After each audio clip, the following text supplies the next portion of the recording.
Sementara itu, saudara, akibat pembakaran sampah sembarangan membuat lahan ilalang di Kampung Cade, Kecamatan Baitussalam, Aceh Besar terbakar. Kebakaran ini diperparah dengan kondisi cuaca panas yang membuat api dengan cepat menjalar.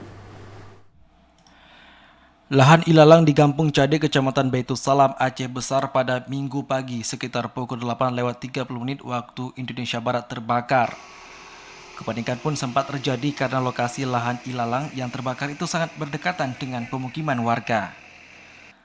Setelah menerima informasi dari warga, petugas pemadam BPBD Aceh Besar Pos Induk Sibreh langsung menghubungi Damkar Pos Kaju untuk segera melakukan penanganan.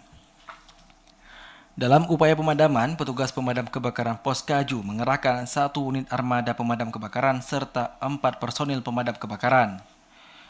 Cuaca panas dan terik membuat api di lokasi lahan ilalang cepat menjalar dan membakar lahan tersebut kurang lebih sekitar 500 meter persegi. Penyebab kebakaran diduga berasal dari pembakaran sampah tanpa adanya pengawasan. Sementara itu, dalam proses pemadaman, petugas damkar juga ikut dibantu oleh masyarakat sekitar di sekitar lokasi kejadian. Proses pemadaman dan pendinginan baru dapat diselesaikan oleh petugas pada pukul 9:20 waktu Indonesia Barat. Tim Liputan TVRI Aceh melaporkan.